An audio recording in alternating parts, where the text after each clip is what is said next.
You ever see Butch Cassidy and Sundance Kid? You want to be Newman or Redford? Newman.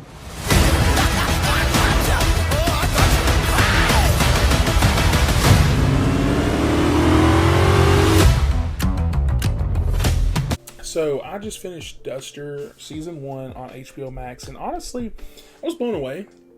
I'm not even going to sugarcoat it. This might be one of the most slept on shows of the year. I didn't expect to love this as much as I did, but week after week it had me hooked. The setting, the characters' attention, and the action pretty much just shows that this show works. Now, if you haven't watched it yet, don't worry, this review will stay spoiler light, but I have to get into why I think Duster deserves way more attention than it's getting. Duster takes place in the 1970s and follows a guy named Jim who drives a dusty old Duster car, hence the title for a criminal organization run by a guy named Stax. Now, I will say this, I guess it's not a dusty old car, it's actually very nice. Jim's not some flashy anti-hero, he's just a guy who's been deep in this world for years, and we don't get a full origin story for how he got here, but we can feel the weight of it. He makes deliveries, does dirty work, and basically lives in the shadows of this criminal organization, right? And then you enter this badass detective who ends up working with the FBI in the show, and is trying to take down Stack's operation. And because this is the 1970s, you know, you have racism, sexism that she faces in the department being very real, and she has no support, respect, or anything like that, and is treated badly by her coworkers. And she teams up with a Native American partner who's also treated like an outsider, and together they try to expose a bigger conspiracy and, most importantly, bring down Stax. But the twist is that Stax killed her father. She's not just chasing justice, this is personal. She turns to Jim as an informant, and that's when things get messy. That's basically how the show unfolds. Now, there's so much that works about this show, I didn't even know where to start, so let's just start with the vibe. Every episode feels like it's being transported into the 1970s. The wardrobe, the cars, the music, the locations, it's all up there.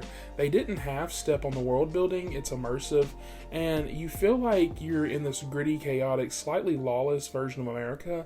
HBO really put in the work and production value of this show, and it shows. Then there's the acting. Everyone's bringing their A game, but I have to give a shout out to the actor who plays Stax.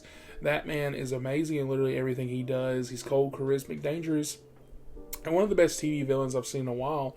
And Jim is that perfect kind of reluctant criminal lead. He's quiet, haunted, and actually pretty funny and completely believable. And the two leads of the FBI agent and Jim have such good chemistry, not romantic chemistry, but narrative chemistry. They feel like partners, and every time they're on the screen together, I'm locked in. She's trying to stay 2 steps ahead, he's just trying to survive, and both of them have their own ghosts haunting them. Now, here's something I didn't expect going in. The action scenes and the comedy being in the forefront, or at least being as good as they are. The car chases, the shootouts, especially in the finale, feel like vintage cinema. There's an old school flavor to how things go down. There's no shaky cam, no overdone CGI, just raw in your face chaos. And it's so fun to watch. You feel the weight of the cars, the tension of the shootouts. It's all paced to perfection.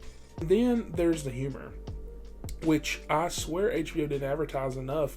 There's an episode where Jim, for example, has to steal Elvis's blue suede shoes, and that episode is hilarious. It's got that dark humor edge, but it totally works. It's not a comedy necessarily, but the jokes land when they need to, and it helps break up that tension. One of the biggest wins of Duster is how layered the characters are. This isn't just cops versus robbers. Everybody has motives. Jim isn't just helping the detective because she asked him nicely.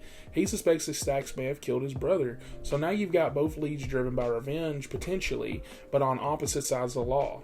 There's a real moral conflict, real stakes. You're constantly wondering if Jim is going to get caught. Is he going to switch sides? Can the detective even trust him? Every week the tension builds and the pacing is immaculate.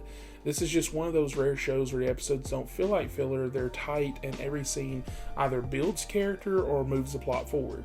Now let's keep it real, the show is not perfect. There are a few side plots or characters or even moments that didn't quite hit as hard as the main storyline.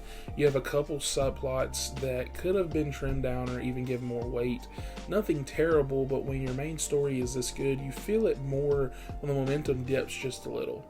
but those moments are few and far between. Most of the season runs like a well-oiled machine. Bottom line, Duster Season 1 absolutely crushed it.